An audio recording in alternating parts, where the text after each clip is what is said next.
Nick. Welcome to That Superhero Thing podcast, where we discuss the latest superhero and comic book movies and TV shows. I'm your host, Nick, and joining me, as always, is my co-host, Anthony. Hello. Hello, you alright? Yeah, not too bad, mate. You? Yeah, I'm good. Yeah, good. I'm still, I was going to say warped, but I'm still a little bit shocked about the end of that episode of Falcon The Winter Soldier yesterday. I literally don't know what to say. It is shocking. Is like, it sounds really like cheesy, but I was just sat there and I was like, I can't believe that's where they've ended the episode. I know. But yeah, so lots to go through. So what we're going to do this week, same as always. So we'll do the news first. So bits that we're going to be covering in this week's episode. We've got the Black Widow trailer came out this week. So I know I always say it's been a busy week, but it's been a busy week again. We've got the Black Widow trailer this week. We've got the Loki trailer to go through. We're then going to go through this week's episode of Falcon The Winter Soldier. But before that, we'll go through this week's news. We, as usual, will put in the description time markers for... Probably put a time marker for what time when we start talking about the Black Widow and Loki trailers. We'll put another time marker for Falcon the Winter Soldier as well, in case you're not interested in the news or the Black Widow or Loki trailers and you just want to get straight into the breakdown of that. Before we start, though, as usual, there will be spoilers. I want to say as well, because there's going to be quite a lot of theorizing probably in the news bits and the Black Widow trailers and the Loki trailers. So not necessarily spoilers because we don't know anything, but we might be so good with our theories that we completely ruin these movies for you.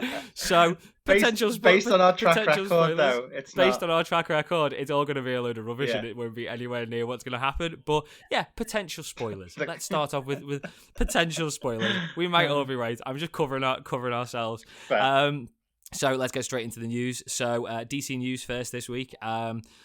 It's all just mainly Snyder Cut news again. Yeah. There was some concept art got leaked this week from someone called Jojo Aguila or Aguila. Apologies if I've pronounced that name completely wrong. Some of the concept art. So there was some shots of Granny Goodness and Martian Manhunter, who basically just looked exactly the same as they did in the movie when it got released. There was a picture of like a scarred Joker version of Jared Leto's Joker. Apparently in the original cut of David Ayer's Suicide Squad, he was supposed to end up like really badly scarred and like burnt on his face. So that's what the concept art was in relation to. I'm digressing really, really early here, like we always do. But it just made me think. Now that we've seen the Snyder Cut, and a couple of weeks before it got released, those photos got dropped of Joker and the black and white photos, and one of them was them looking all Sweeney Todd, and the other one was him as Jesus. Yeah. What was that all about now? I have no idea. It's like, Honestly, at the time I was like, is that coming in the film? I'm thinking now What that was Jared that all Leto about? just got left with a camera for the day while he was in It's literally makeup. just him just sat in his trailer taking photos. It's like, well, I've got my Jesus costume here, so I might as well just put, because I have it with me all the time. I might as well just put it on while I'm dressed as a Joker. But the other bit of concept art that there was some pictures of Jon Stewart version of Green Lantern, who is it? Zack Snyder. That's it. I completely forgot who directed the film now. Zack Snyder had wanted to put in there, so they must have got pretty far down the line of including him in there. I saw some shots on Twitter as well, and I don't know how real they were, but of a prototype toy of the Jon Stewart Green Lantern figure. So I imagine he was supposed to be in this until like right up to the last minute. But again, for some reason, Warner Brothers wouldn't let him put him in. I assume because they want to do their own thing and they don't want it getting not ruined, because it would have been good, but they don't want it sort of affecting what they're planning to do with Green Lantern. But it's not canon. We know it's not going to be canon anyway, don't we? Yeah. Probably. So I don't see what the harm would have been. The reason, there we go, segue. The reason I now think personally that it's probably not going to be canon is because the viewing figures have been sort of put out for the Snyder Cut on HBO Max. Now, we reported a couple of weeks ago that it had beat Falcon the Winter Soldier in its views over the first weekend by like 0.1 million. Yeah. Now, HBO don't release the actual figures, but some company in the US, Samba TV, they've released their estimated figures for the the Snyder Cut Oh, because yeah. they obviously like help stream it. It's like Apple TV, I assume, and you can pick up HBO Max on it. Yeah. And while they've said that there were quite a lot of there were loads of views, I think they said it was like 2.2 million in the first 2 weeks since it's been released. They've actually said that only a third of people who watched it all the way to the end. Oh, really? So that's a huge chunk of people who've just thought, "Oh, I'll give it a go." But do they mean that that's all they've watched, or have they taken a break? Like we did. Well, that's the thing. That's what they're saying. It's like, could it be? But the thing is, I suppose if you go down the route of that thinking, because that's obviously what we did. We watched half of it and then half of it, didn't we? Yeah. But if people have watched it in two sittings, and that's the reason for that, then you've got to then reduce the number of watches, then, haven't you? Yeah. Because if only a third of people have watched it from start to finish, then two thirds of people have probably watched. Even if you say they all watched the whole film, they just watched it in parts, then that's 2/3 of that 2.2 million viewing figures that you've got to cut out. Then surely. Well, yeah. Because unless they're going purely off households, but we don't. Again, it is a bit of an estimation. From this Samba TV, but either way you look at it, it's possibly not looking great. And another sort of thing that maybe could be the final nail in the coffin, like Godzilla and Kong released on HBO Max as well, but that also released in the cinemas, and it's done pretty well in the cinemas considering like the pandemic and stuff, and that's had more views than the Snyder Cut. So you if that's beating the Snyder Cut, whether Warner Brothers are then, I know they've said they're not going to go down the route of restoring the Snyderverse, but it'd make me possibly think that it probably won't happen if it's not had that much love, and it's just like people who are proper into comic book movies like us who are actually watching it rather than like the general public. But I think they were always going to have that sort of problem, weren't they? Because I think unless you're massively into it, to hear that it's a 4-hour film, if you're not massively into it, there's a lot of people that I know that just went, I'm not doing 4 hours for it now. And that's but the other thing is they've already general Joe Blogs on the street. He's going to think I've already seen the Justice League film because I know obviously it's not the same version, but unless you're proper into this sort of thing, you probably wouldn't even know about the whole Joss Whedon and Zack Snyder cut and all that sort of thing. So it probably is only going to be people who are really into that sort of thing who've watched it, and I don't think that's going to make enough money for Warner Brothers to go down the route of restoring the whole Snyderverse. A bit more DC news. Joe, I'm going to try and pronounce his name because it's a hard one. Joe Manganiello. That's what I'm going with. Joe Manganiello. He has put on Twitter hashtag Deathstroke HBO Max. So the thoughts are he's either teasing something that's in development, so that they are going to be doing a HBO Max series of his version of Deathstroke, or he's campaigning to get a series made. I believe that originally there were big plans for like a Deathstroke movie or TV series on HBO Max, so whether they go down that route, I'd watch it. I know we only saw him very briefly, but I think a Deathstroke TV series. Do you know what though? I've got to admit, he reminded me of the soldier in Small Soldiers. Because it was like white crew cut and everything. It's all I could think of when I saw him. I'm not gonna lie. Tommy Lee Jones doing Major Chip Hazard. Yeah, that'd be good. Yeah, he does a little bit now. He's got the same costume and stuff. Well, whether I'd watch it. Because I think Deathstroke. No, we haven't really seen much of Joe doing the role. No. But he's a good character. He's a good actor. I've seen him in a few things. So he is a good actor. Yeah, he was in True Blood. He was in the original Spider-Man movies, wasn't he? He was Flash Thompson, and he was in True Blood as well. So yeah, that should be interesting. Bit more DC news. I know we said we weren't going to touch on this, but there's been a little bit more info about Joss Whedon. So we're not gonna open up that can of worms. We've got let's say what's been said. So the Hollywood Reporter has come out with a bit of information. According to them, not according to us, according to them, he threatened to harm Gal Gadot's career and disparaged the Wonder Woman director, Patty Jenkins. One source said that he was bragging that he's had it out with Gal, and he told her that he's the writer and she's going to shut up and say the lines, and he can make her look incredibly stupid in this movie if he wants to. It's along the lines of what a lot of other people have been saying, though, isn't it? Gal Gadot was asked for her opinion on it, and she came out and said that I've had my issues with Whedon, and Warner Brothers handled it in a timely manner. So she's not gone into detail, but she's not denied that's what was said. Yeah. Either. So I think he's done, isn't he, in Hollywood? I think so. Yeah. I think that's him over. But we've reported it. We'll leave it there. Last bit of DC news. The Rock was on Instagram. Posted a picture of himself. He's massive, isn't he? His legs just look like just tree trunks. But that's what the picture was. It's basically him in these really, really short shorts, and his legs just look huge. And he's got this massive chain. He's obviously been doing a workout, but he said in there that filming for Black Adam starts this week, which it's got. We knew was coming, but it needs to because it's only got just over a year until it's getting released. So that's just for DC news. Non-DC and non-Marvel news we'll do next because the Marvel news is all going to tie into the trailers, the Loki and Black Widow trailers. So we had a new clip released from the new Ghostbusters movie with Paul Rudd. Let's go with we are mega excited for the new Ghostbusters movie. I can't even wait. I can't wait, but I was not really impressed with this. You've seen pictures, haven't you? You've not seen the whole. You've not seen the clip.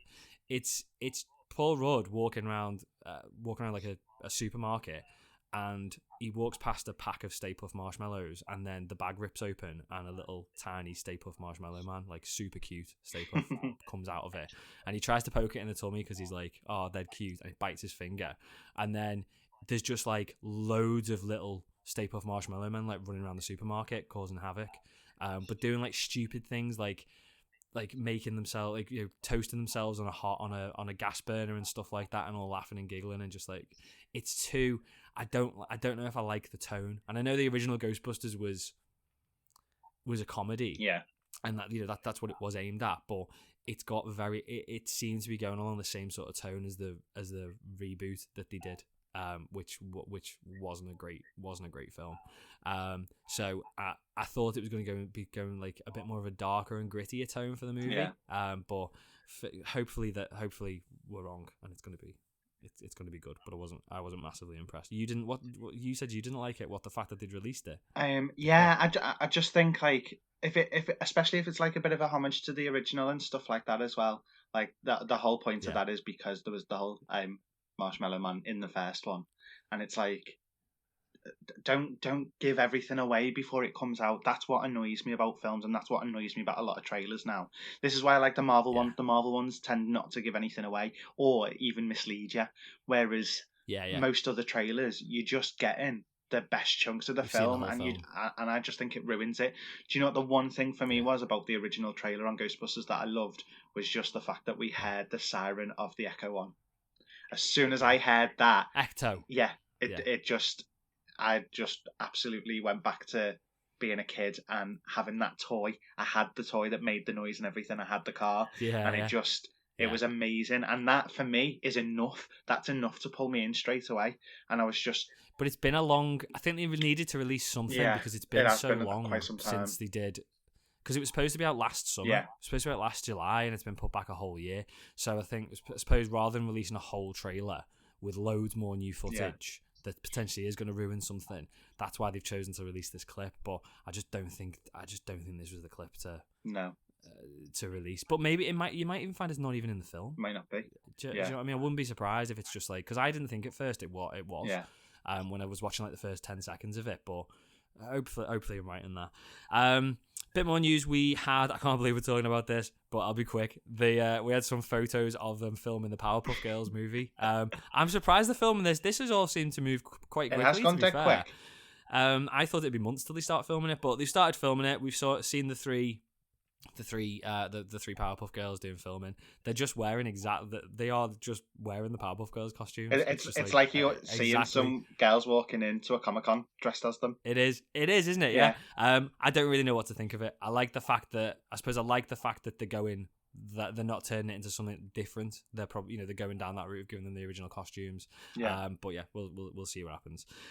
Star Wars news. We had there's a rumored description for the Ahsoka series.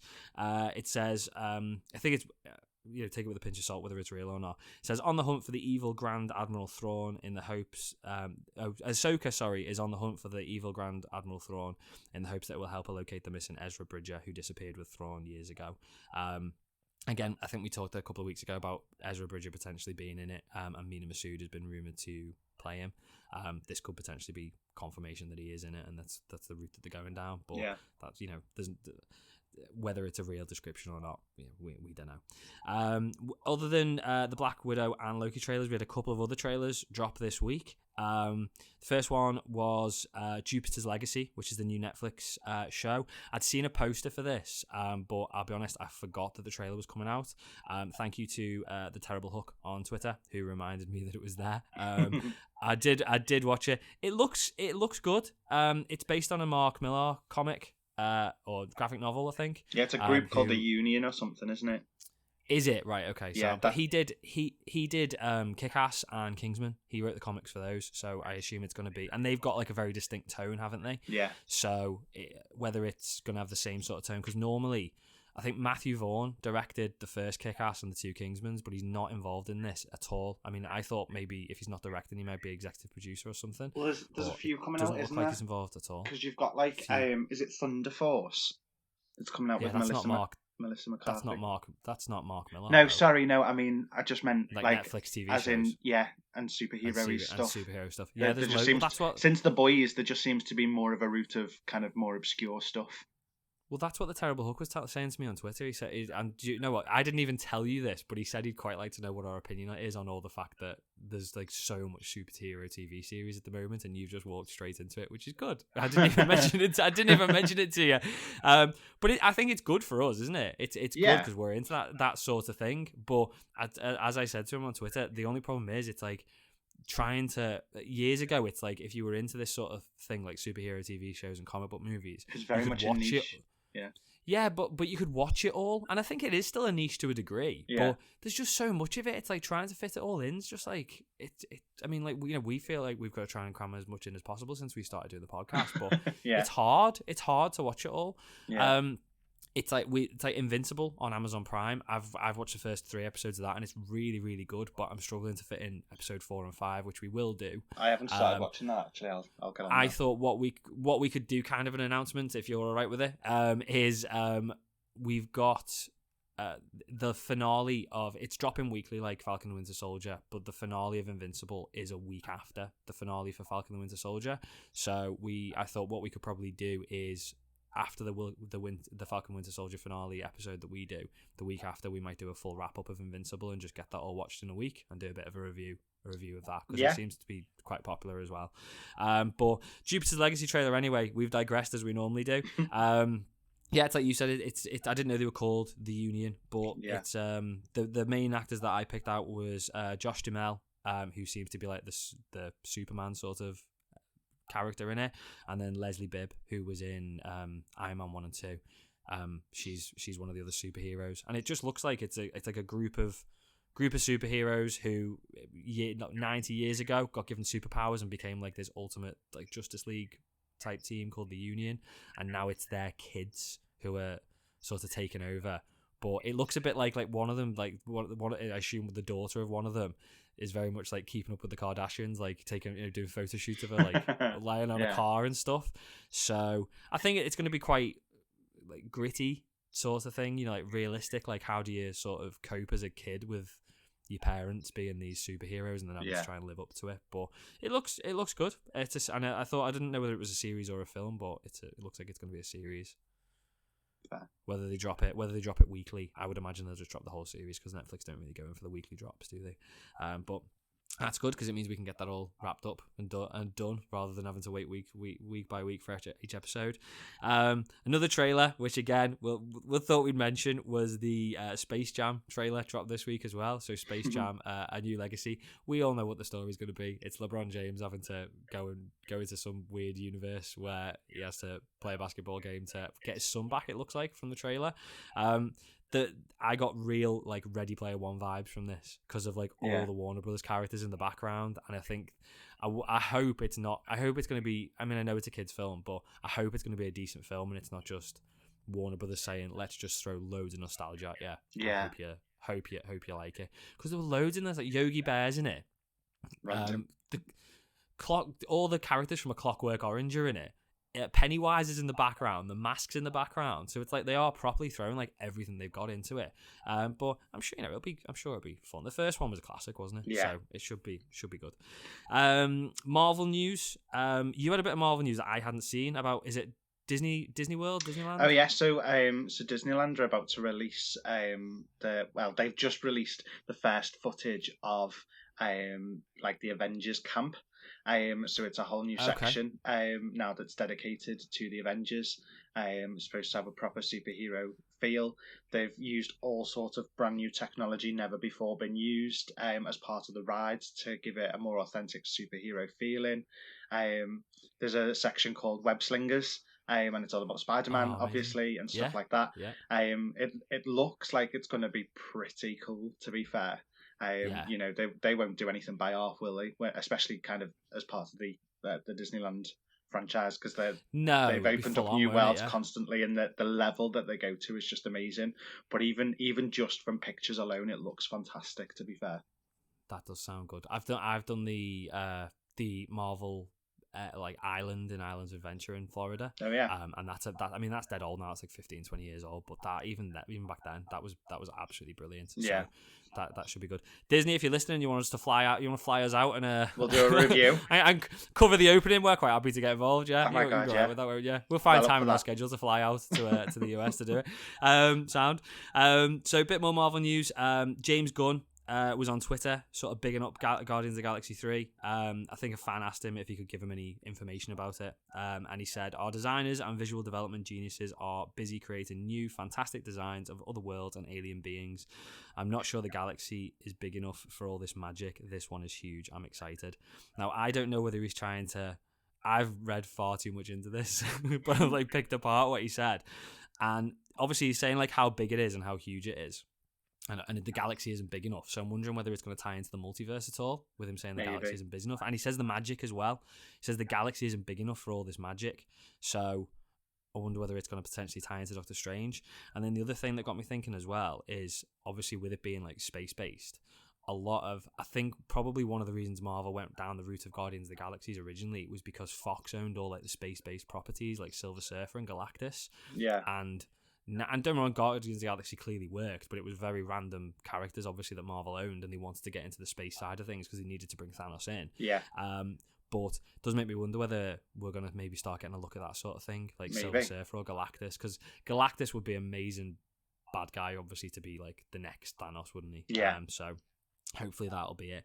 And then there's quite a bit of Spider-Man news or I'm going to go speculation rather than news, because it's all rumors.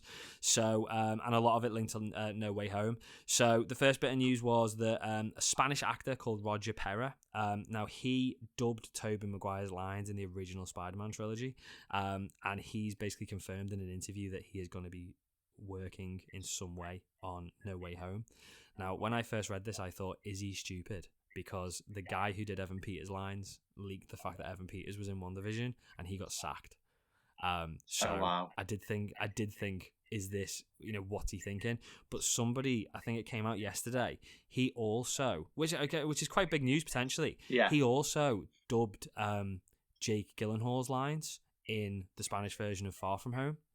So it's like, is he doing... Either way, it's probably news because, we were led to believe that Mysterio was dead. But if this guy's in the movie, either dubbing Jake Gyllenhaal or Tobey Maguire, it's somebody who we didn't have confirmed that they're going to be in the movie, potentially in the movie. Yeah. So maybe he will get sacked. We don't know. Maybe because I thought maybe if it is... At first I thought if it's Jake Gyllenhaal, he's obviously not probably going to be in trouble, but then he might be. He might be, yeah. But then it could just be like flashbacks or something, couldn't it? So could be. You could never know. It couldn't be enough that it's going to affect the main story or something. Yeah, but he might. But the thing is, as well, Jake Gyllenhaal's all about the illusion, wasn't he? So what's to say that he is really dead at the end of Far From Home? Maybe.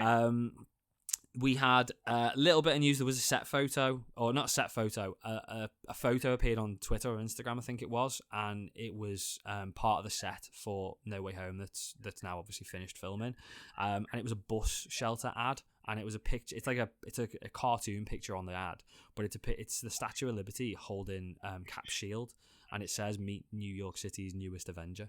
So there's people now thinking, are they going to have changed? Are they in the MCU as like an ode to Cap? Maybe are they going to have actually given the Statue of Liberty a shield? It wouldn't surprise me because it'd be quite clever. Yeah. Right, proper good rumors now. Proper good rumors about Spider-Man. Then, so there is a rumor, and it's from. I wish we'd picked this name for our podcast, but they obviously got it first. Some news website called Giant Freaking Robot, which is the best name for a website, or one of the best names, because there's another one popped up as well that I'll get to in a minute. And they're saying that they've heard that Sony are interested in moving forward with a Spider-Man 4, as in Tobey Maguire's Spider-Man 4, with Sam Raimi and Tobey Maguire attached. I see. When I first read it, I was like, "There's no way that's going to happen." But I suppose if Tobey is coming into the MCU in like a how Peter B. Parker was in the Spider-Verse animated movie, in like a similar sort of role. And he does well, which obviously I'm sure everyone will love the fact that Toby's back. When he goes back to his universe at the end, we could then continue that story arc.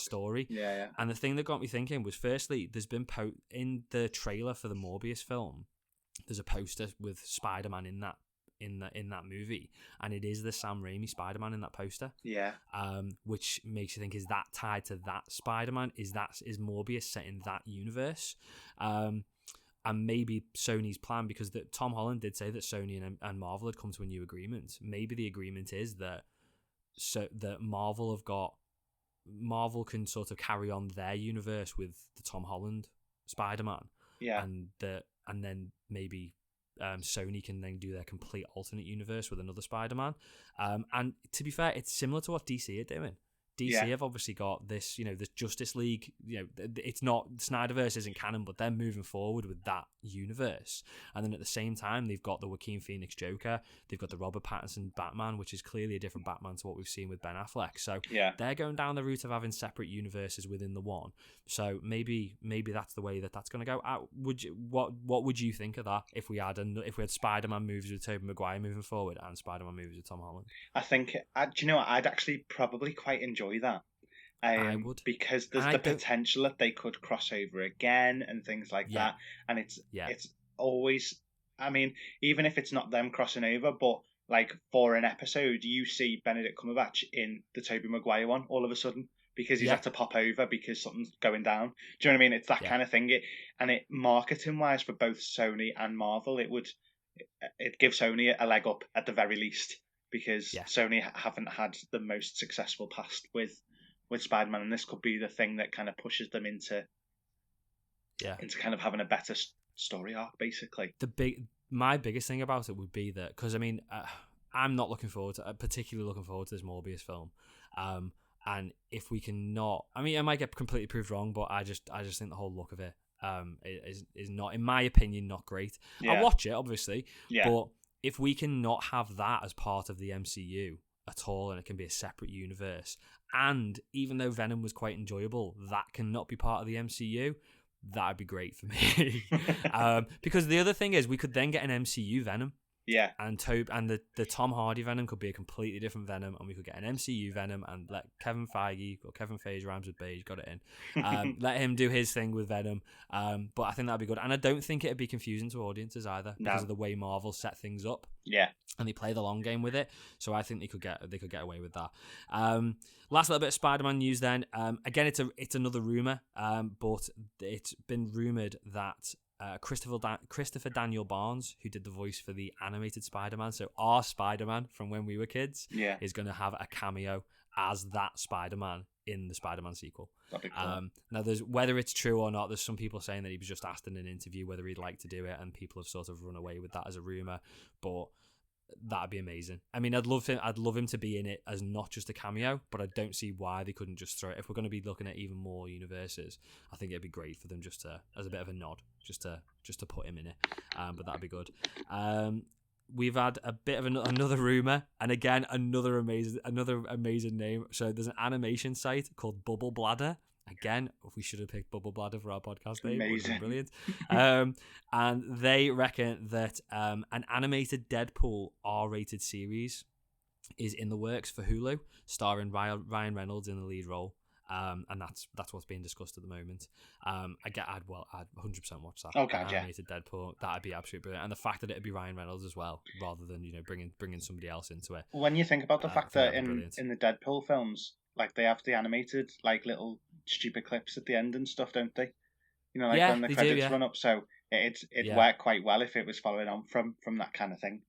Yeah, it'd be good. Yeah, I just hope that if they do it, it's not instead. I know we're getting a Deadpool 3, but I hope it's not I hope it's not taking Deadpool out of the MCU because they don't want to be doing R-rated films and they don't know how to use them.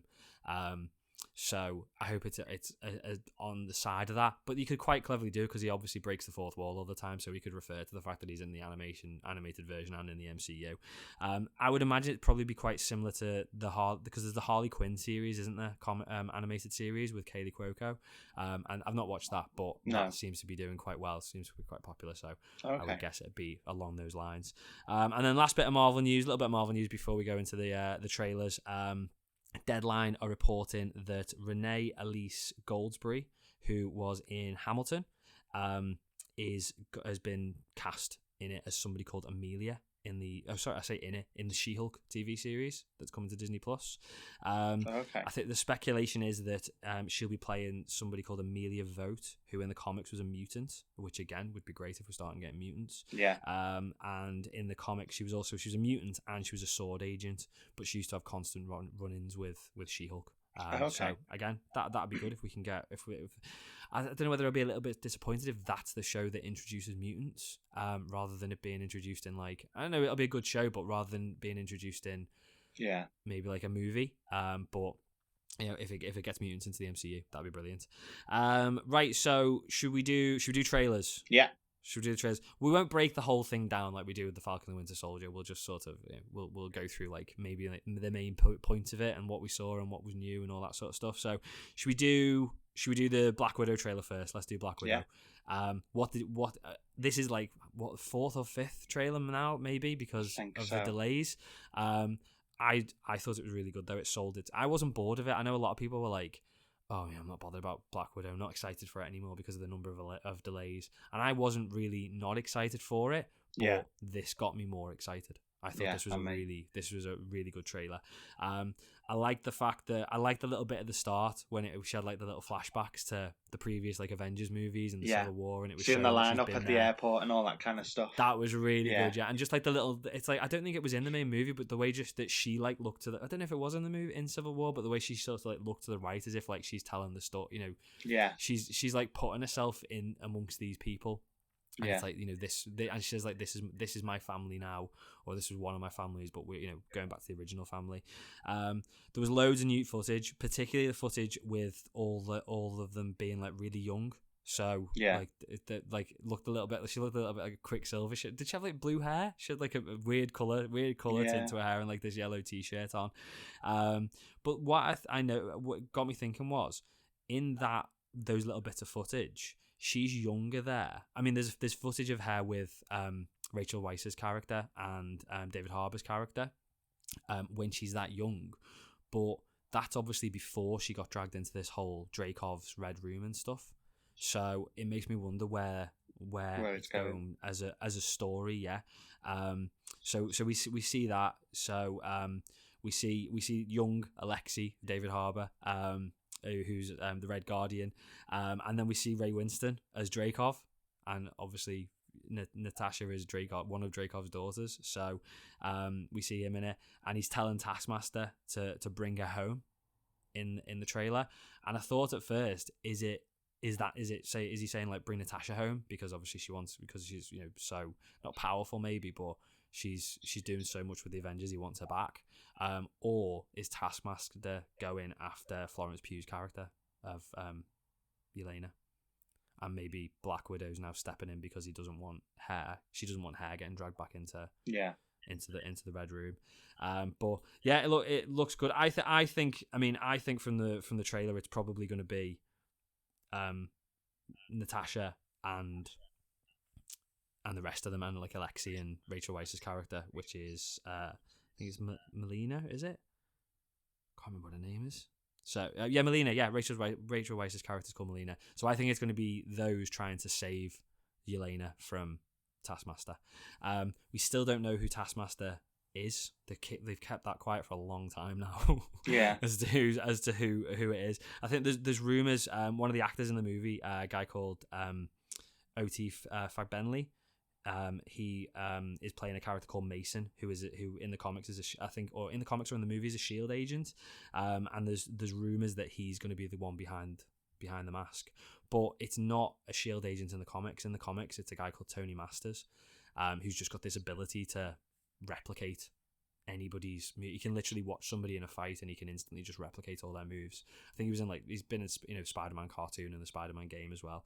But I'm quite impressed at the fact that we've got this far in, and with like over a year delay, and we still don't know who's going to be Taskmaster. Yeah. I kind of hope it's not this OT guy because we don't know who he is. I'd love it to be somebody who we knew already from the MCU. But yeah, it looks good. What do you think? Yeah, no, I really like the look of it. I think it'll be awesome. Yeah, cool. Loki trailer. This was the big one. The Loki trailer looks absolutely brilliant. I think it's gonna have a very like with Falcon and Winter Soldier, it's not had like the same level of mystery as WandaVision did, and I think this is going to bring us back to that level. So bits I picked up from it. He starts off when he gets. I think the trailer starts off with him getting dragged into the TVA, which is the Time Variance Authority, and he's in exactly what he was wearing when he disappeared in Endgame. So it did make me wonder how much sort of havoc has he actually caused, like physically trying to cause problems from when he escaped with it, or have they picked him up as soon as he escaped with the Tesseract? Yeah. And then we see, who else do we see? Owen Wilson as Mobius M. Mobius. I'm dead impressed that we've got Owen Wilson in the MCU. To be fair, and I like the banter that they have. I think that's going to be dead. That's going to be dead interesting. Just them two, like going against each other. Loki will just be thrown in front of him, and he'll just go, wow. He's got to get a wow in. They've got to get a wow in there somewhere. I noticed as well. They don't make a big deal of it, but there's a shot of a cat. And Loki looks terrified of it, and it's like, is it a cat or is it a flerken? Is it gonna be? It's gotta be a flerken, hasn't it? It's got to be. And then so another thing that I thought was quite interesting on it is when they showed him that like chart of like, and it was similar to what the Ancient One showed Bruce in Endgame, of like the timeline and then all these like branch realities appearing off it.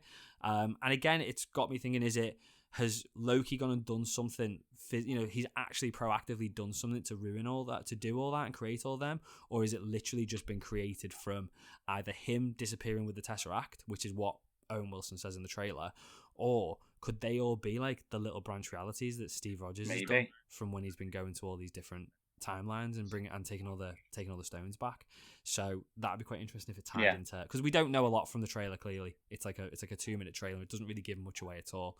But I think that'd be quite interesting. And then we get some different shots, don't we? There's a shot of him, what looks like Loki in Pompeii with Mount Vesuvius going off, which that'd be quite interesting to see if that's all been caused by Loki.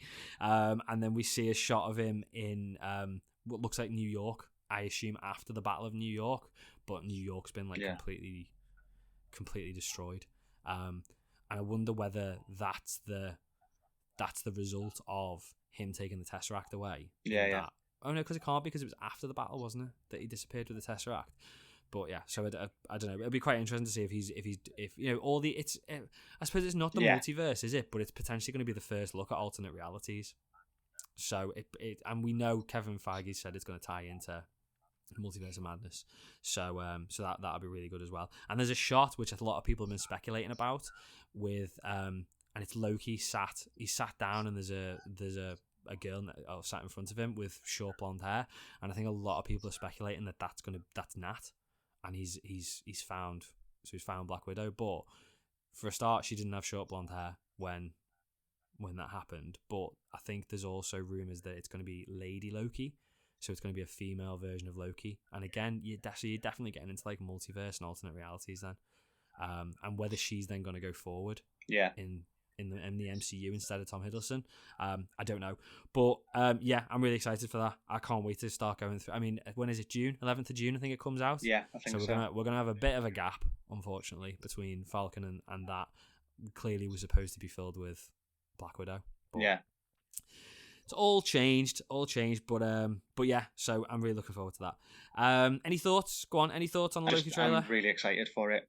I think it's going to be the best one yet out of all of them, if I'm totally honest. I do. And it's mainly because I just love Tom Hiddleston. I just think he's brilliant. I knew you were going to say that. He's brilliant. Yeah. It's just the stupid one-liners that he does. When he called someone, excuse me, but he called someone a mewling Quim in like the first Avengers film. I nearly wet myself laughing. That was Joss Whedon. I did think that was a brilliant line. And then it's just even the daft stuff like, I've been falling for 30 minutes. Like, all of that. I just think he's fab. The way, you get given, as an actor, you get given a line, but it's how you do it that makes it as incredible as it is. And he's got a way with how he can bring things across on the screen. So, yeah, he's so good. It's got me thinking though, with like, you're referring back to like, like the Avengers and stuff. Where this version of Loki that we're getting, it's not the latest one. No, because so it's he's before not had. He's learned kind of how much of a family that everyone is to him, kind of thing. Yeah. So it's going to be so we're not going to get. I mean, I liked when we got. I mean, I think Loki was a great villain, and he was like a really good anti-hero as well. Yeah. But I was really happy at the end of that arc when he just turned good, because at the end of the day, that's what the way he died. He was good. Yeah. He'd sort of like repented for everything he'd done, and he was now like the hero, and he died a hero. To be fair, sounds really cheesy, but he did. But I liked that, and I was glad we got to that, and I think I was a bit gutted that we didn't get to see him move forward as that. So it's going to be a bit weird him now going back to probably pure villain Loki. Yeah. But I suppose you've got a question, because I think one of the theories is the reason, and this is again we're digressing massively, but I've seen people say like why if they'd planned all along, Marvel, for the Mind Stone to be in Loki's staff, and it wasn't just sort of retconned and that's the Mind Stone, why would Thanos have given Loki the Mind Stone to run away with if he wanted to get all those Infinity Stones? Yeah. And one of the theories is that Thanos was using the Mind Stone to control Loki. So I suppose if they could go down that route, and the fact that he wasn't completely pure evil and he'd maybe already turned as a result of Thor. Yeah. And it was the Mind Stone making him do all that, but. Again, they could explain that in this. So, but yeah, I'm looking forward to it. I can't wait. Right, should we do Falcon and Winter Soldier? That episode of Falcon and Winter Soldier. That I'm dead excited to talk about this. They were like, when I was writing down all the notes, because I watched it again this morning, and I had to pause it constantly to like make some of my notes. But I really enjoyed it on the second viewing, and it was just as shocking on the second viewing. I know. I can't wait to go through it. So, Falcon and Winter Soldier, then episode 4. The whole world is watching. This isn't gonna, as usual. If it's the first time you've listened to the podcast and you fast forwarded straight to the Falcon and Winter Soldier discussion, we won't be doing like a non-spoiler review first or anything like that. We are getting straight into spoilers. So, if you've not seen it, go away, come back, and watch it. If you've not seen it, everyone's dead. They all died at the end. Shit. They all died. No. So yeah, the whole world is watching. So I like the opening. So we open in Wakanda. Yeah. I did not, from the very start of this, did not expect us to be going to Wakanda. No, neither did I. At any point in this. I know it's only a flashback, but I was dead impressed the fact that we were there. And it was so it said it was 6 years ago. So clearly this is before Endgame. So some point between Civil War and Endgame. And it's Bucky and Io sitting around a fire, and Io's basically testing to see to show that they've cured him of the programming and the brainwashing, and she starts rattling off the trigger words. I think the way like Bucky's crying, he's like, it's not going to work. He wasn't sure that it clearly didn't know whether it was going to work at that point, did he? This is clearly the first time, maybe not the first time they've tried it, but he's scared, isn't he? Yeah. He's saying like it's not going to work, and I think she says something along the lines of like, "I won't let you hurt anybody," and it just shows how sort of like badass Io is, because it's like, don't worry, if you go like full on Winter Soldier, I can sort of take care of myself. Yeah, and we see that, which we see that later. Episode. Yeah. Oh, it's so it good. is really good. And so she does the word, and he gets all these flashbacks. And it's clear that he's having to fight it to a degree, but then he doesn't go full Winter Soldier, and he's so happy. He's sat there crying, and she says to him, doesn't she? She says, "You're free. You're free of it now." And then we cut back to Latvia, and it's these, and it's similar dynamic but slightly different. And clearly, Io is very not happy that. The situation that she's had to come and sort of chase down Zemo, and she pretty much just says, you were the Winter Soldier when you got delivered to us. We've helped you. We've got rid of all this programming. We've cured you. And then you've gone and freed Zemo, and Zemo is the guy who killed our king. He killed T'Chaka, and didn't care about us at all. And now you've gone and freed this guy. And she and probably Wakanda in general are hurt, aren't they, at the fact that he's gone and done this. But he explains it. He says it's a means to an end, and as soon as he says that, she seems to sort of back down to a degree. But clearly she says, what does she say? You've got 8 hours, and whether it's sorted or not, we're coming to get Zemo, basically. And then we cut to the hotel, and Bucky's arriving at the hotel, and we've got Bucky, Sam, and Zemo, and every time we cut to these three together and these conversations that they have, they're so good. It's like the banter that we had with Sam and Bucky in the first 2 episodes. Zemo's just joined in, and it's just like part of this like little. We all don't really particularly like each other, but we all have like a mutual respect for each other, and we're all just going to slag each other off as much as possible. But it's good. So Bucky tells Zemo and Sam about the conversation he's had with Io. And he says that we've got 8 hours, and I think Zemo says at some point, thanks for giving me an extra 8 hours or defending me or something like that.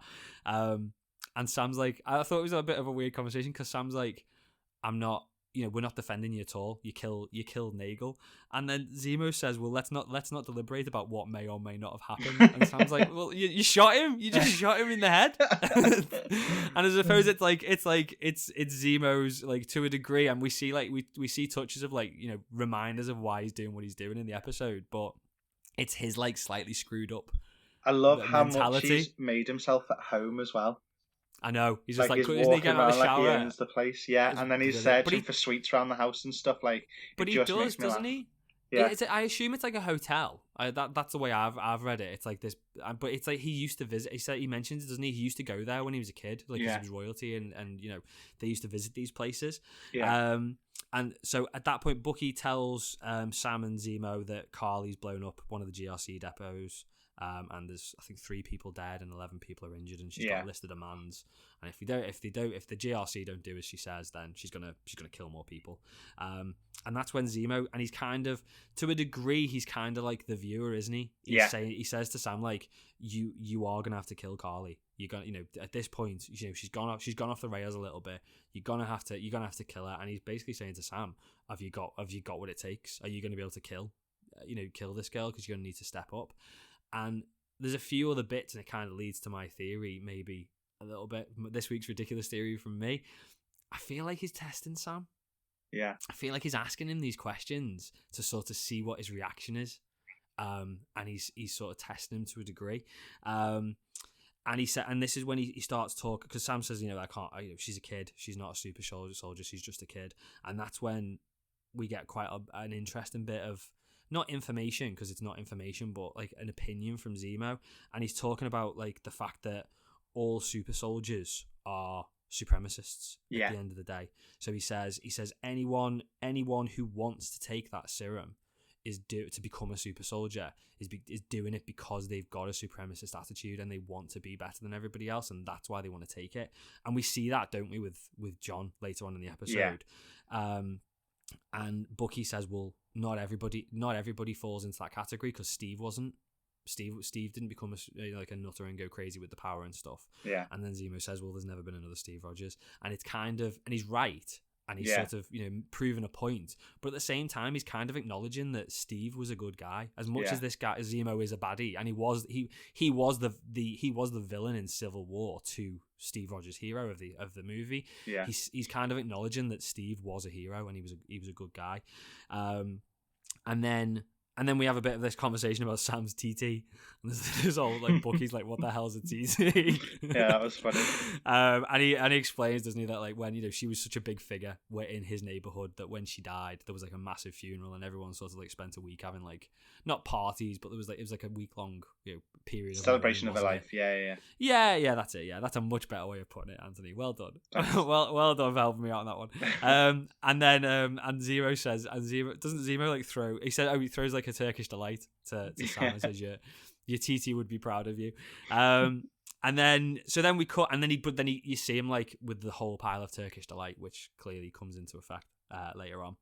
And then we have a very, very quick jump to Carly and the Flag Smashers, and they're listening to the radio, and it's the radio reporting on the explosion at the GRC depot that they've just caused, and it makes a point that one of the people who's died, he was in his first week on the job in the GRC depot, and he was a father of one, and he's dead, and it's sort of like hitting home to the Flag Smashers, like, this is what you're doing, you kill it, you might have a good, because they do, and it's pointed out very later on humanizing by Sam. Again, isn't it, even for the bad guys, which is again something that we've said needed to happen a bit more. And it's the fact that they care about it, don't they?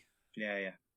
So but I like that. it sort of like hits home like what they're doing and the price that other people are paying for what they're looking to do. But we also found out on the radio that it's not had the desired effect, and the government or the GRC are fast tracking the laws now, and they're making it all, they're moving it all ahead quicker.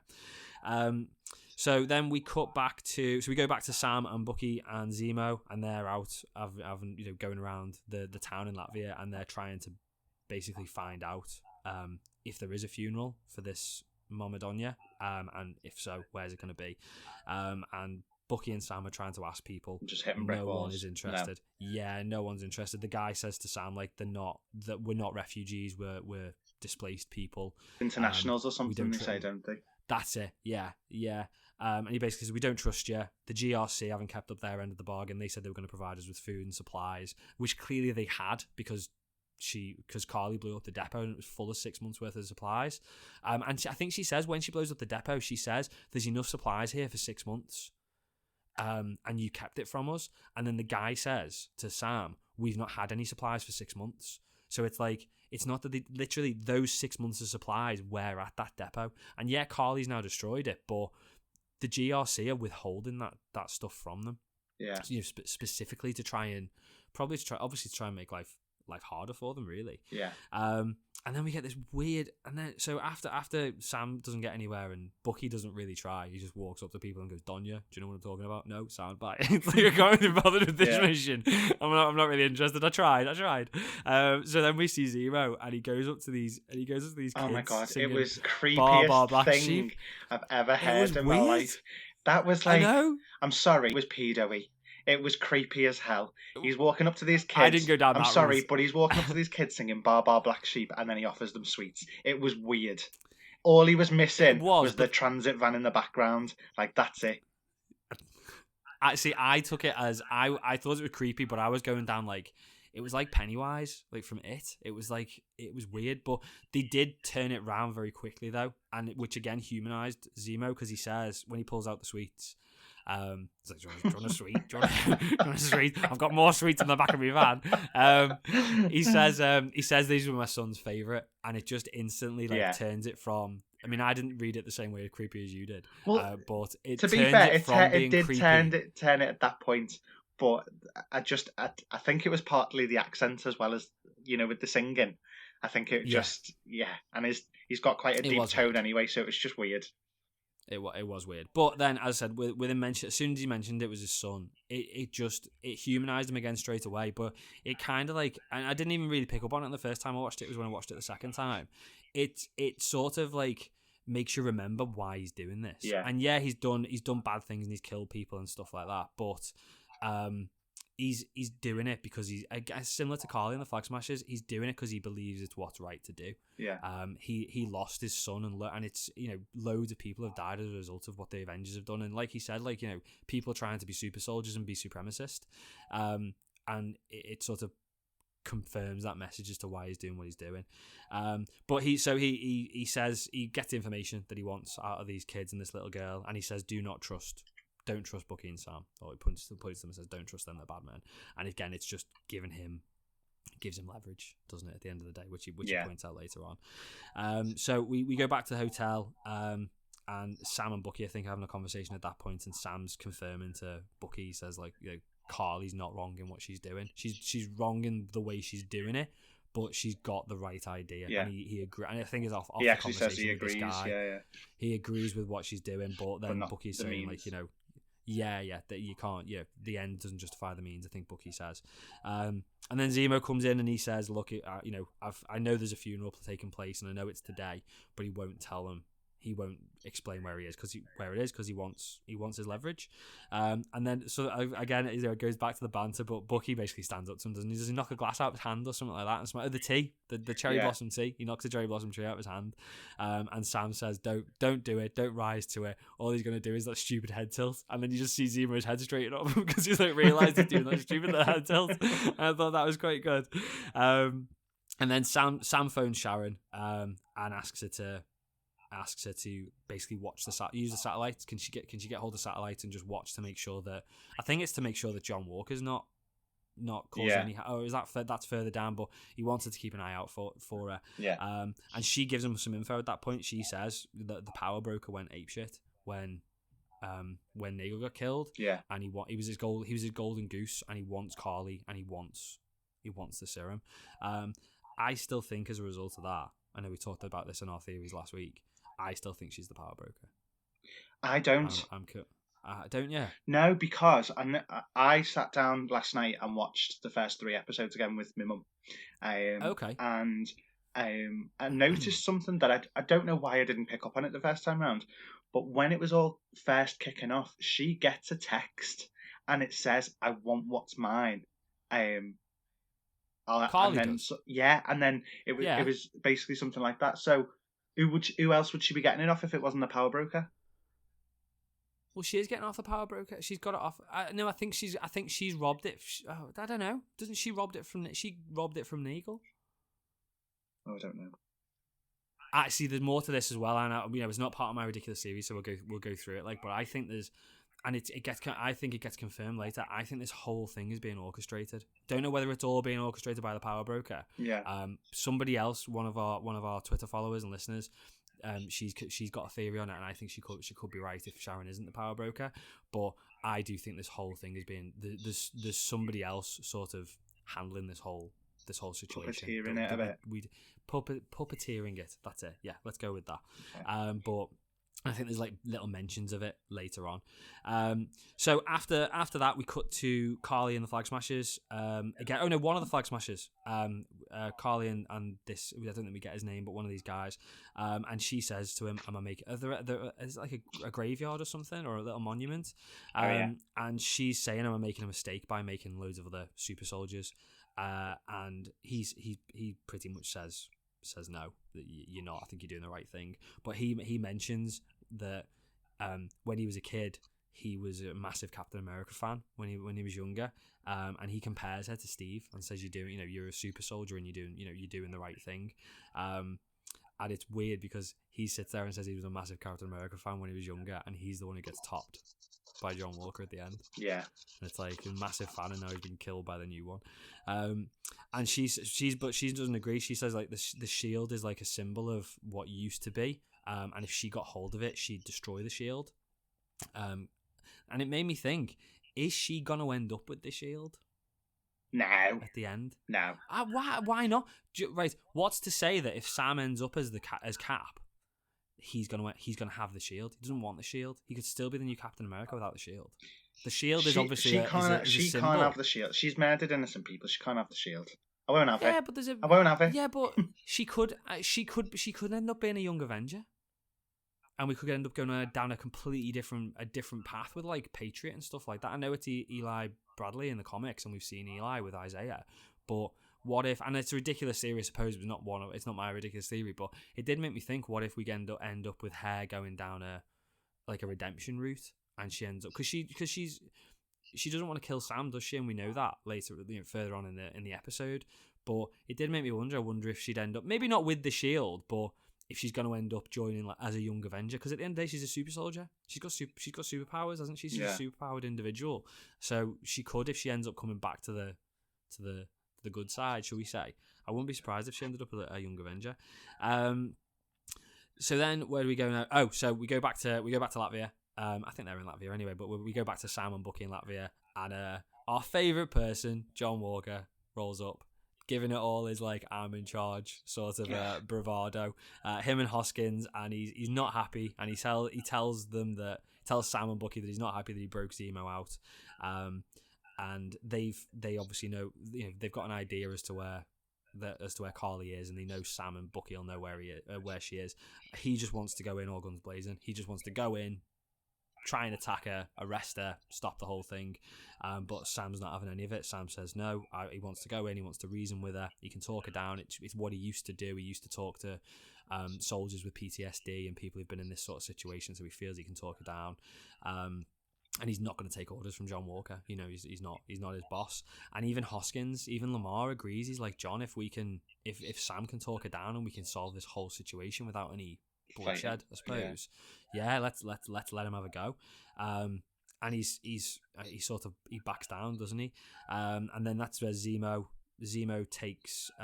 basically takes them to where they're going. So we meet his associate, as he says, who's the little girl who gave the Turkish delight to, and then he gives her a massive wad of money and says, "This is for your family." And again, this does really humanize. I think the end of Civil War did humanize Zemo to a degree, because you found out why he was doing it, but he's not. I want to say he's not a bad guy, is he? He's done bad things, but he's not. I don't get the impression before. There's just a lot more layers to it, isn't there? Yeah, I would imagine that before Sokovia, he was probably a completely genuine nice guy. Yeah. And it just sent him off the rails a little bit. Yeah. So they go to where the funeral's taking place, and John says to Sam, "You got 10 minutes. You got 10 minutes, and I'm coming in. You got 10 minutes to reason with her, and I'm coming in after her."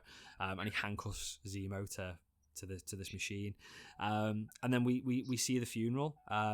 And it's Carly saying that Mama Donya saved all the displaced people. She took everybody in. She looked after them.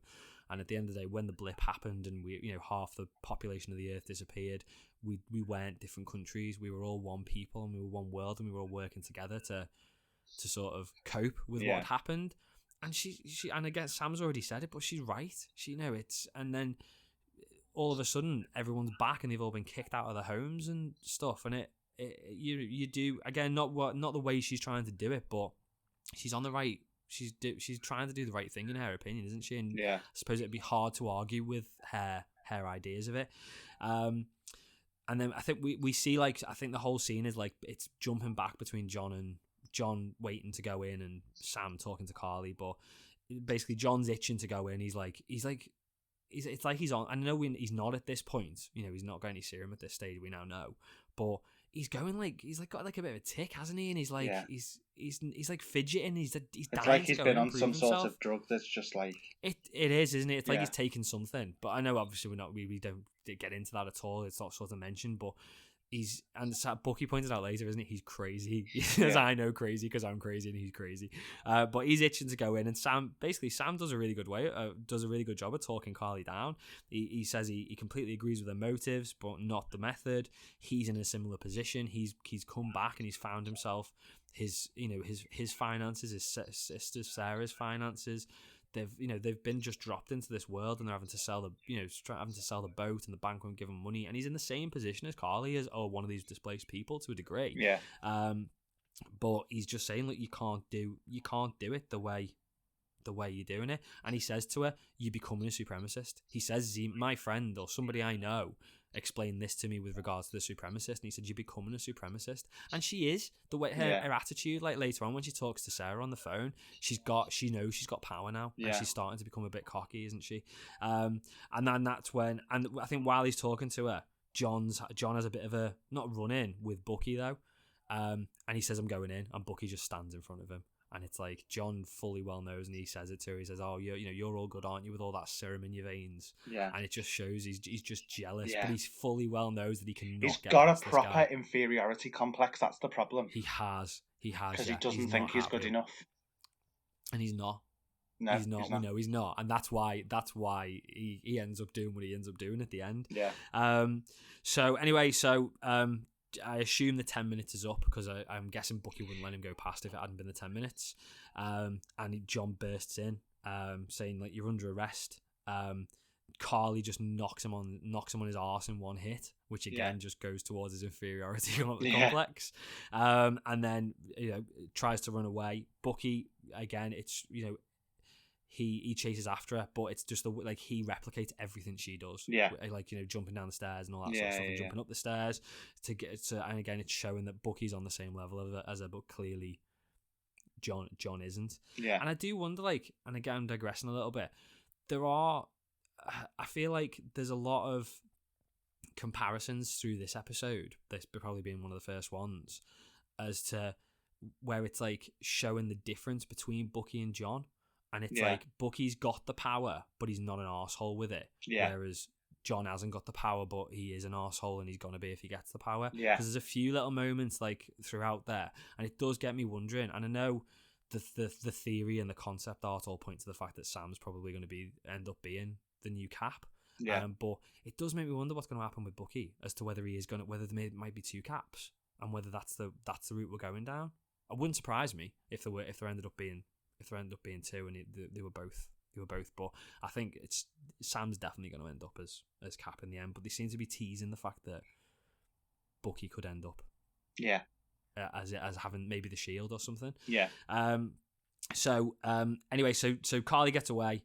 Zemo finds her, obviously, and he shoots her.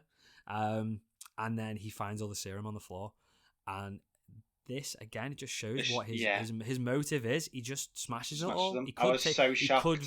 I was shocked. I thought he was going to take at least one, and he didn't. Yeah, I thought, did he? There's my theory. There's a clue to my theory. Well, no, because he picked one up. He picked one up, didn't he? And that because I questioned this, but then he threw it back down on the floor and then started stomping on them all. And then obviously he stomps on them all, and I think that was the moment where it was going to be what is he truly got this mission to destroy the serum and remove all the super soldiers, and that clearly did confirm it was. But then John obviously bursts in and he throws the shield at Zemo's head and knocks him out, and you see clearly on the floor that Zemo's got his eyes closed. But watching it back the second time, I was like, they're making a point. They clearly make a point that Zemo's eyes are closed and he's passed out on the floor. But are they making that point? Are they making the point so that when John picks up the serum off the floor, which is obviously what he does next, are they showing Zemo's eyes closed to confirm that Zemo didn't see it, or is he pretending to have his eyes closed and he's not really passed out? No, I think he's passed out, and I think it's just so that no one sees him.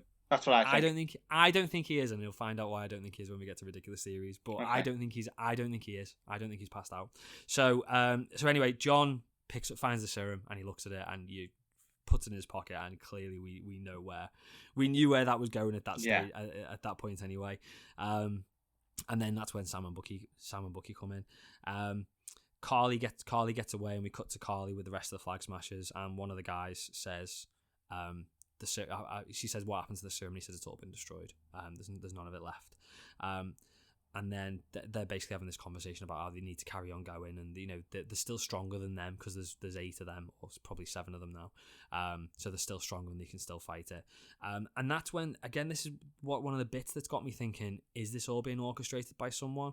Because she says, "What are the chances we'd all be assigned to the same quarter, and I'd find people who I never would have met, and people that I wouldn't, I wouldn't have got on with them. We would have hated before the blip." And it did make me think: has somebody orchestrated this whole thing from the start?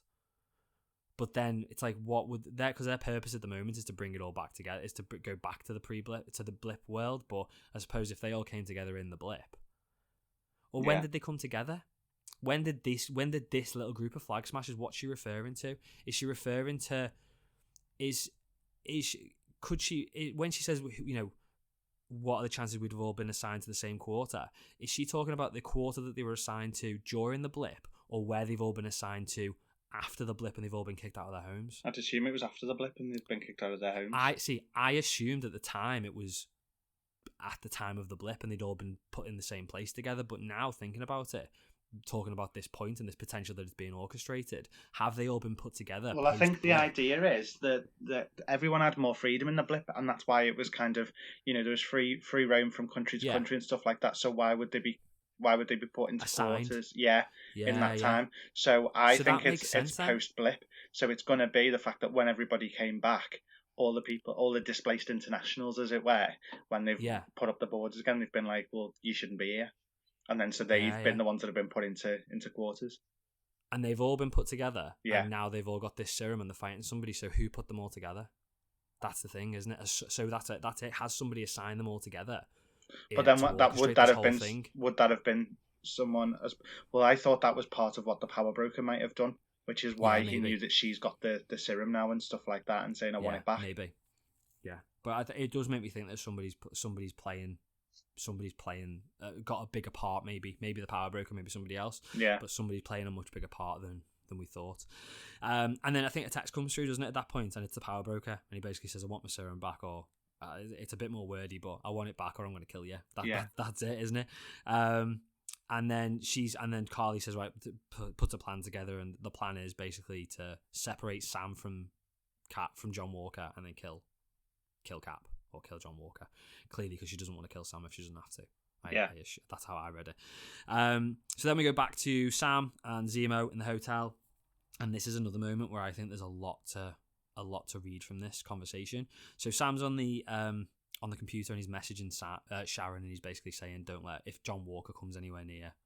Oh no, not John Walker, but he's asking her to monitor the satellites, I think, at that stage. Yeah. And then that's when Zemo is like awake and he's lying on the couch with a cold flannel across his head because he's obviously been hit in the head with the shield.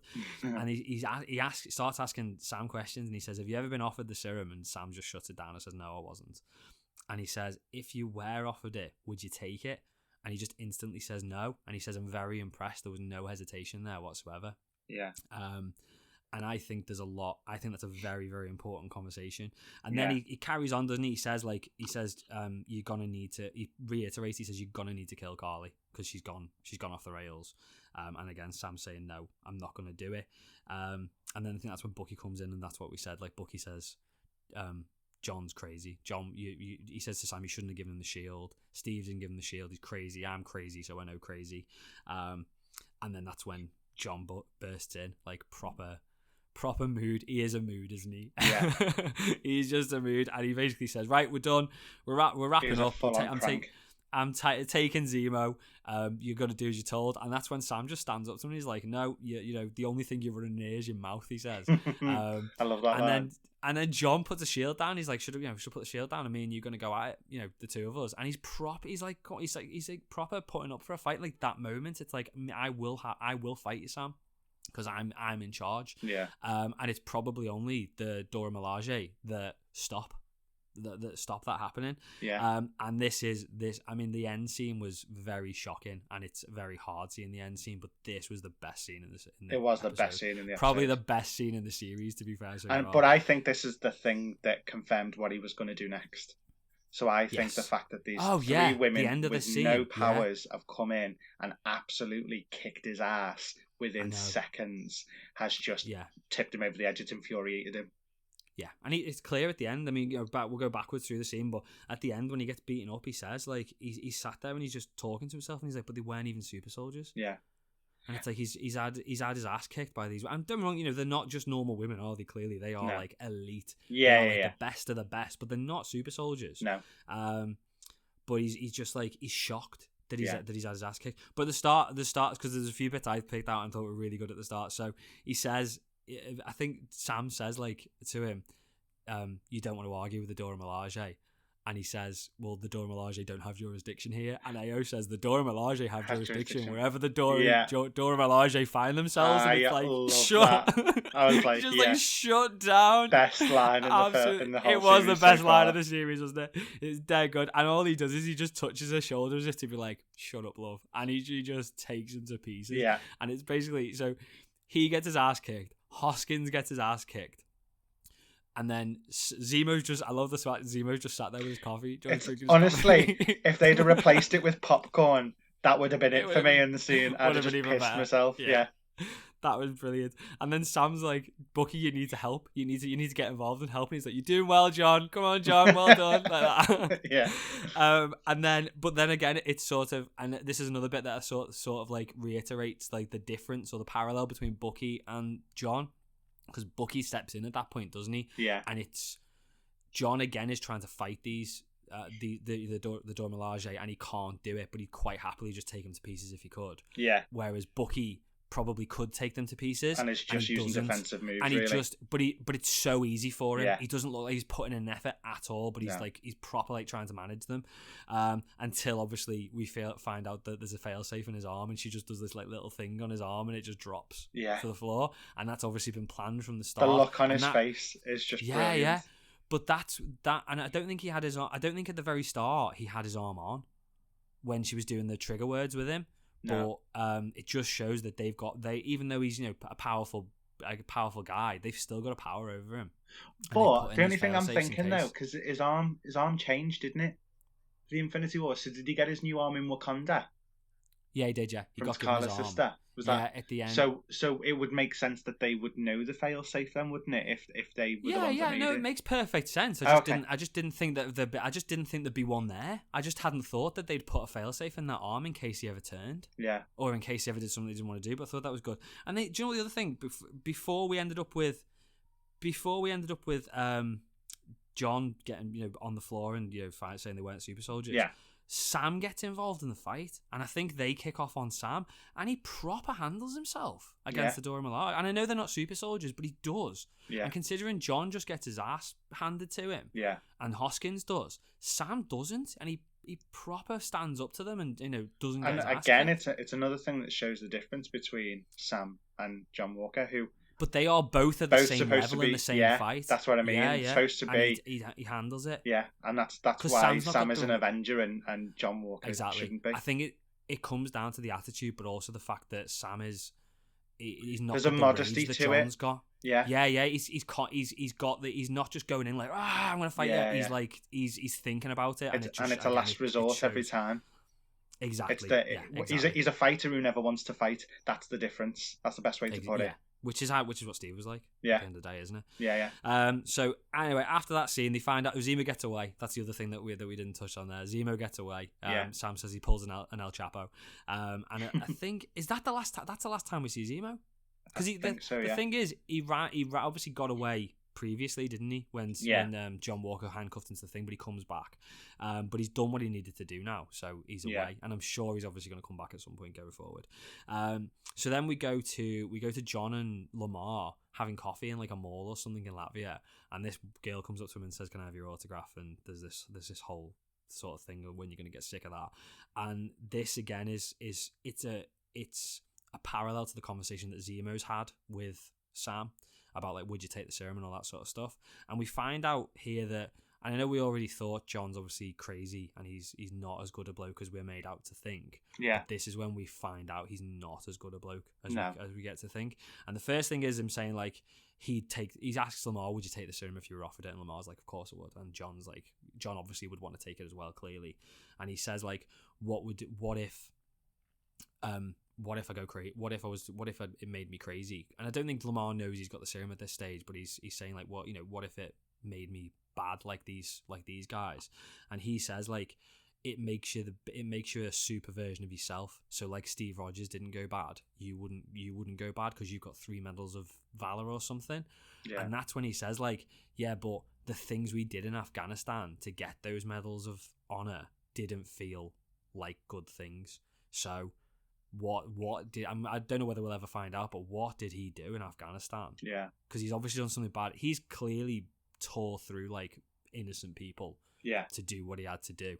And that's when that's what says it, isn't it? He's not a good guy. It's probably putting him on the exact same side as Carly. So he's doing bad things for what he thought. I'm sure he went into Afghanistan with the best intentions, but he's done bad things to achieve what he thought was right. Yeah, and so he is just another version of Carly, isn't he? Because she's doing bad things to achieve what she thinks is right. Yeah.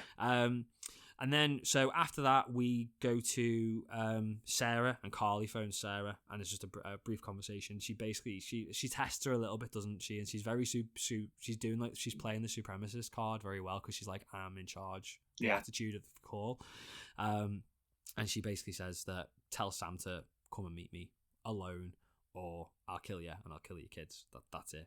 And then Sarah phones Sam and tells basically Bucky the plan. So he tells Sarah to go and hide, and he says, I'm going to go and meet Carly. I need to do it on my own. But then Bucky says, you're not going on your own. I'm not going to let you. And again, it's because he knows Sam isn't, he can handle himself clearly, but he's not a super soldier, so he can't be going and meeting a bunch of super soldiers on his own without any backup. And then we have the meeting, and this is where it all goes down. This is where it all kicks off. So he meets Carly.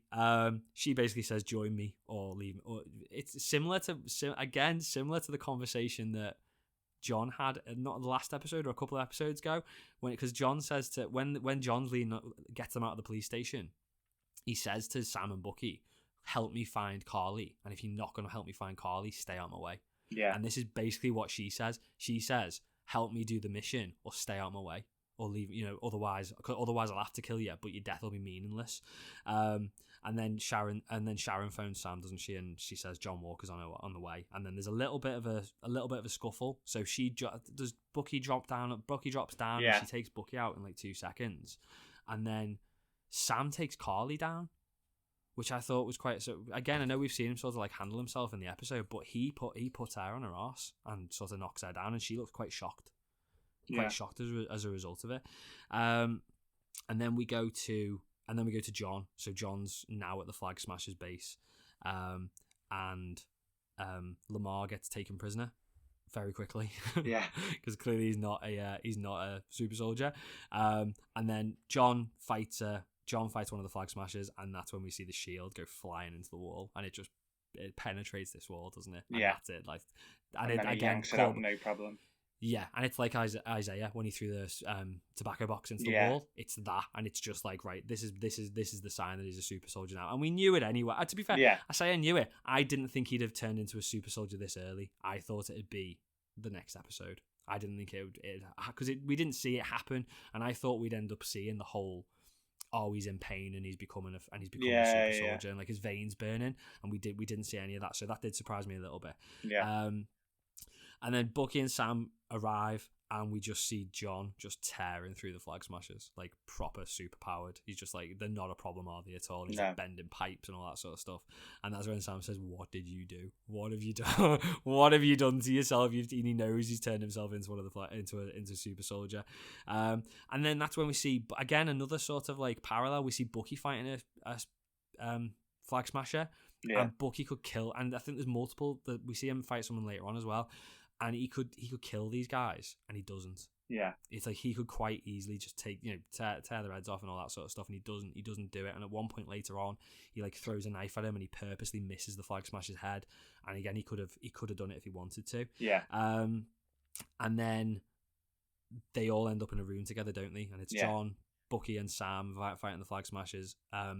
Sam still seems to be handling himself. These are super soldiers now, and he's taking on this, and he does it. And I don't know, I don't think Sam has got a super soldier serum at all, but it just shows the skill level and how he's because I don't think we've ever seen him as that powerful or skillful, have we? At any point. We did see the glimpse of the kind of newer people who started getting introduced being trained by Black Widow, didn't we? We did, yeah. When they first went to the Avengers building, but we've never seen the results of it. No, and I think this is the first glimpse to it. I think this is kind of them now showing that. I mean, we all knew that Black Widow had monumental skills all the way through, and I think her training program is what has led kind of the others to have those similar levels basically, and I think that's Yeah. where that's come from, which I think Yeah, is really good because again, continuity. I don't think we've seen him though until this. No, Do hand to hand ever. no, Sam? not really. It's all been like flying around and dropping bombs and shooting people and stuff, which is great, obviously. But we've never seen him hand to hand, so it is going to be. It is sort of confirming that he's got the ability, hasn't he? Yeah. So basically, John gets grabbed by one of the flag smashers. Carly's about to lay into him, and Lamar comes. He's escaped. He comes. He takes Carly down, and then she just floors him and sends him into this pillar. And I think he's supposed to. I don't think he's dead. Oh no, I did. I did at the time, but watching it the second time, I'm not convinced he's dead. I think he is. More. Do you? I'm not convinced he is. I think he's going to be part of the bringing John back. No, I think he's dead. Okay, I don't. I can see he probably is, but I wouldn't be surprised. I wouldn't be surprised if he's not. But you see Carly's face, and that's like the realization that shit. Because I know she blew up the GRC, which is the first time she killed people. Yeah, she didn't see it happen. She saw the explosion, but she didn't see these people die. Well, it's that kind of desensitivity of watching it on a television rather than being there in person, isn't it? Exactly. Yeah, and her face, it's like shit. I've killed this guy. And maybe if he is or not, but she's killed him, and then that's when John goes. It was already crazy, but he's crazy. Yeah.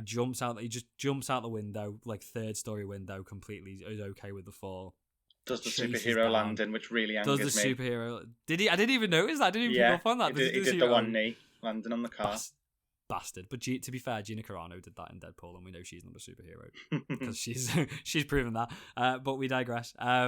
And he chases down this flag smasher, who, as we said, is the guy who had said Captain America was a hero when he had grown up. Yeah. And I don't really know how to sort of explain it, other than he chases the guy down into the square and he just straight up murders this guy in front of a massive crowd of people. And I don't know whether I've heard people. Do you know what though? He decapitated him. I think he just cut him in half.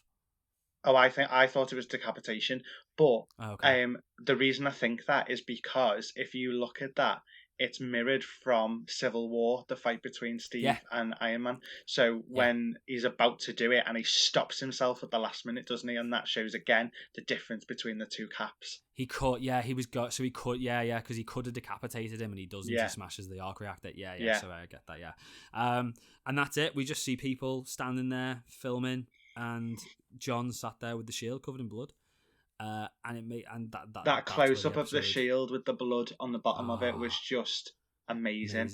Yeah, but bad. Bad. Yeah. But like, just it was such a powerful image for the end of the episode, and it kind of just left me going, "Holy shit!" But the biggest question I've got, obviously, going into the next episode, we'll find out a lot more. But it's how the government are now going to handle this. Yeah, because John's just murdered somebody in the street, and he's clearly been endorsed by the government. Yeah, so they're going to drop him. Yeah, they just go bang, but he's not our Captain America anymore, aren't they? And he's now going to probably, I don't know, but how are you going to arrest him? Who's going to arrest him? Well, because Bucky's not working for the government. How's anybody going to take him? We'll have to bring Banner back in. Come and grab him. Yeah, but will he? Yeah, I suppose that'd be brilliant. But will it? I think the question going forward is he going to acknowledge that he's done something wrong and step down? Because there's only 2 episodes to go, or is he going to go like, "No, you're all wrong. I'm Captain America." But this was the first chance he's had to prove himself as a superhero, and he's murdered somebody in the street. Yeah, and I think he's going to go down the route of, "He killed my friend. I was in the right." Yeah, sod you all. Potentially, yeah, because you need to respect me. That kind of thing. Because he is mental. Yeah. He's absolutely mental. Yeah. Brilliant though. Best episode so far. Yeah, definitely. By a mile. It was brilliant. Yeah. Cannot wait. And apparently the next episode's longer. The next episode's 61 minutes, including credits. So it's going to be a lot to get into. I don't think we really need to review it. It was amazing. It was fast paced. There was nothing. It was like faultless. I can't pick out a single bit of it. Like, I know we've like sort of said in previous episodes, it was a bit slow, but it was setting things up and stuff. But that was just absolutely brilliant. Perfect. Spot absolutely on. Brilliant episode. Cannot wait. Should we do ridiculous theories? Go for it. They're not all ridiculous, obviously, but let's do theories. So, Thank you everybody for, I can't find them, I'm talking while I try and find them. Thank you everybody for obviously sending them over. If you want to send in theories to the podcast for us to read out, or any questions for us on like our thoughts on like the episodes and stuff like that, I normally do this at the end, but you can get in touch with us on Twitter. So we're at Superhero Thing on Twitter. We're on Facebook, That Superhero Thing. You can leave us a voice message. No one's done it yet. Anchor.fm/That Superhero Thing. You can go on there. You can leave us a voice message and we can then include it in the podcast. Or alternatively, you can go to our website, which is thatsuperherothing.com, and all the links are all on there as well. So you can just go straight there and find out whatever way you want to send them in. But theories this week. So firstly, we had Paul Scott on Twitter who got in touch.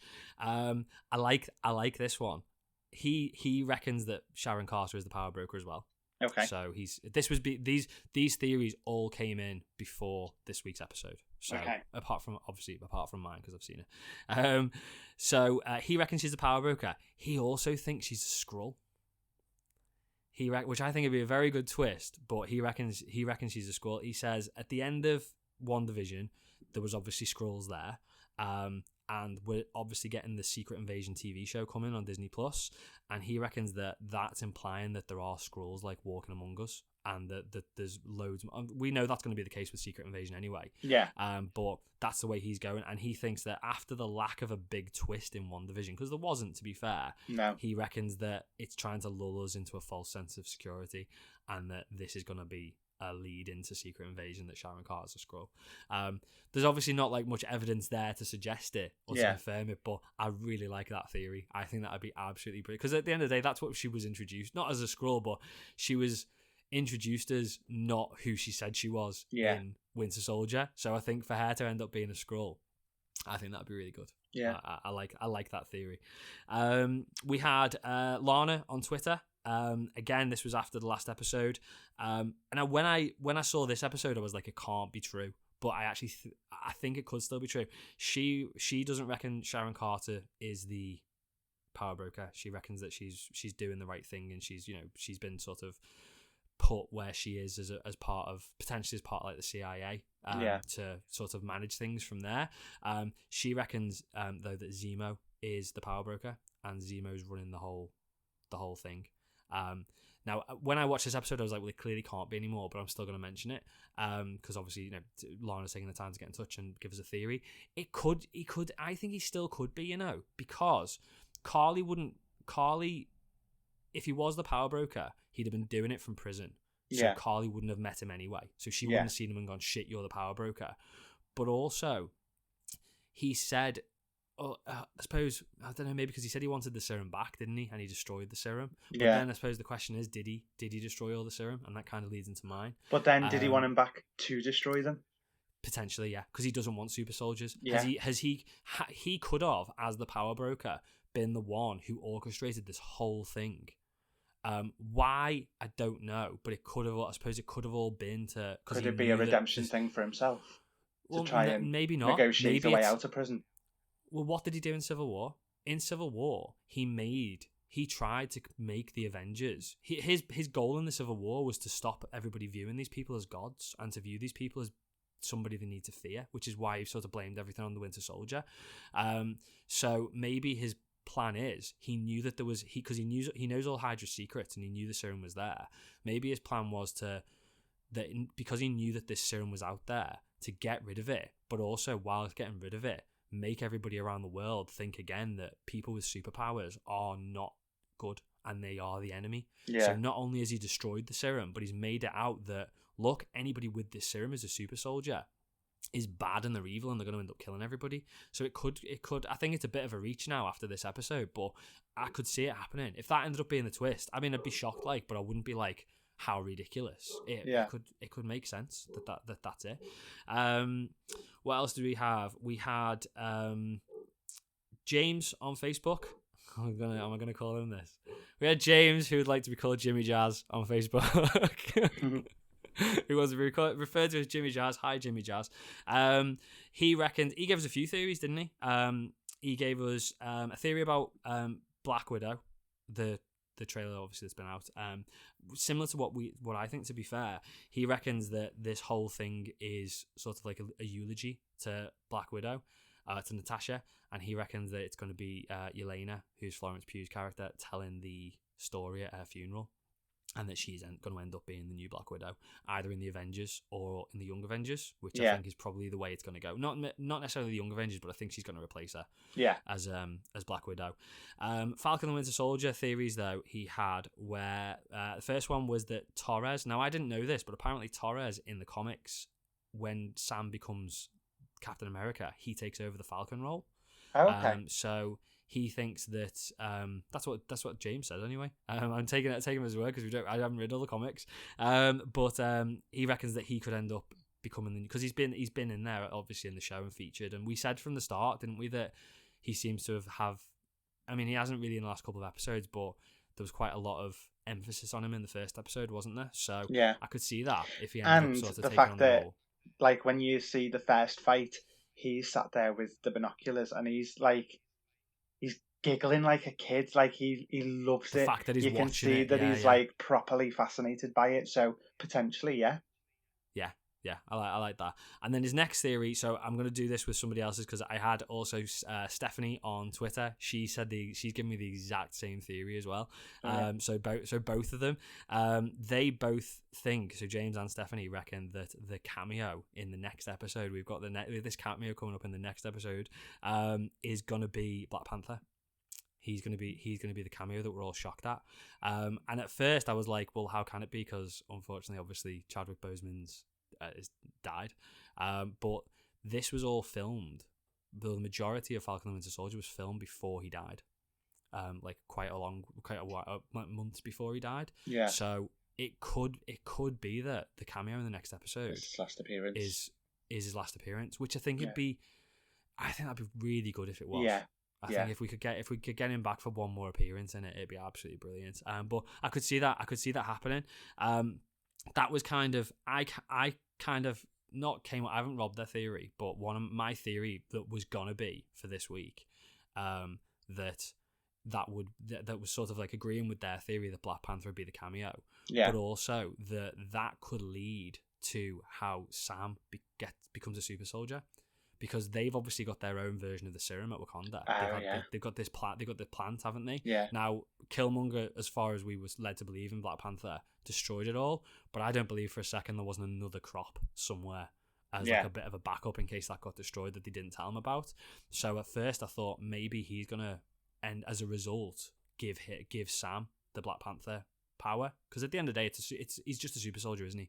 I know he's obviously the king of Wakanda, but it's the same. He's got the same power set as Steve Rogers had. Yeah. So I thought maybe that's going to be the route down it. Now, the only thing that made me think that maybe that's not right, and again, take this with a pinch of salt, but Slash Film, which is another film website, they put on Twitter like really late yesterday. They put a tweet out that said Slash Film can confirm that the surprise, this is relating to the cameo obviously, that this surprise character is not one that we've seen in the MCU before and not one who is primed to appear in an upcoming film.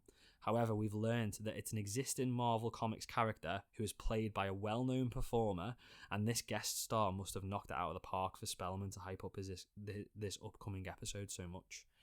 So if they're right, it clearly can't be Black Panther. Yeah. And for them to say as well that it's not someone who's set up to be in a future Marvel movie, I don't know who it's going to be, but clearly it's a well-known character, a well-known Marvel character. So maybe it's a mutant. I don't know, because that's not been confirmed, mutants yet, has it? No. But yeah. So hopefully, maybe they are. Maybe that is wrong. Maybe it's Reed Richards. Yeah, but he's set up. I did think that's what I thought. I thought that maybe it's Reed. But that's been confirmed. But I know we had Richard Nebbins on Twitter obviously got the scoop for the direct, who we talked about a couple of weeks ago, who said that they are making the Mutants movie, but it's not been confirmed yet. So maybe it could be somebody from the X-Men. That'd be brilliant, obviously, if that happened. My theory, though, I know I've sort of strung this along a little bit. My theory is that all the questions and the conversations that Zemo's been having with Sam, So in this episode particularly, so he talks about the whole supremacist thing, and he says anyone who wants to be a super soldier is going to end up being a supremacist and basically a bad super soldier. And it was only Steve basically didn't want to be a super soldier, he just wanted to fight, didn't he, at the end of the day? And that's why he became. I think Erskine says something to him, doesn't he? He says, like, you know, you don't want this power, which is why you're the right person to have the power. Yeah. And then he says later on as well, when he's asking those questions to Sam, he says, were you offered it? And he says no. And he said, would you take it? And he says, no, I wouldn't take it. I don't want the power. I think Zemo has got a vial of the serum. And I think when he knocked, whether he's had it for a while, whether he took it from Nagel's lab, or whether he had it whether he picked it up when we thought he was knocked out on the floor and he grabbed one, I think he's got the serum, and I think he's going to at some point in the next 2 episodes give it to Sam. Yeah. And say, you need to take this guy on. The fact that you don't want it, and I don't want super soldiers, but and he said, like, there's never been another Steve Rogers. He's going to be like, you are the next Steve Rogers, and I believe you. And I think for Zemo to say that, because he doesn't want super soldiers, to say, I actually want you to be a super soldier and take these out, I think that's where we're going to go. So that's my theory. My theory is that he's got it, and he's testing Sam, and he's asking him the questions so that he can give Sam the serum, and I think that's where it's going to go. Do you reckon? I think I'm right. I think this is my best one yet. I think this is going to be the one that ends up right in the next episode. But yeah, whether that's in the next episode or whether it's at the very, very end and it's like they catch Zemo at the end, or he gets away at the end, or something along those lines, I think he's going to be the thing that turns Sam into it. Because he's got to end up as a super soldier, hasn't he? Yeah. Or maybe he doesn't. Maybe that's why they're showing that he seems to be able to handle himself against super soldiers and stuff, because he's going to be a Cap without the super soldier serum. I don't know, but that's what I reckon is going to happen. Fair. That's me. Have you got any theories, Anthony? I have not. I have got no idea what's going to happen. We cover, but we're excited, aren't we? I am really excited for the next episode. We cannot wait. Sound. So I think that's us then. So as we've said, you can get in touch with us on Twitter, Facebook, the Anchor website, or just our website. That's superherothing.com. Next week we will be doing episode 5. The penultimate episode of Falcon the Winter Soldier, and then in a couple of weeks' time we will wrap up the Invincible on Amazon Prime. Yeah. We'll do that as we'll review the whole series in 1 week. After that, though, there's quite a while until we've got anything new Marvel release or DC release. So if anyone, because we're stuck, if anyone's got any not anyone's got any ideas, but if anyone's got anything that they'd like us to cover in the podcast, let us know. Let us know, and we can look into doing specific episodes. Alternatively, if there's anybody who's listening who's got their own podcast maybe who wants to come on as a guest on ours, or anyone who you'd like to see as a guest on ours, let us know on Twitter, let us know on Facebook, and we'll get in touch and see if we can make it happen. But other than that, that's everything from me, Anthony. Yeah, everything from me. So thank you very much for listening. Bye.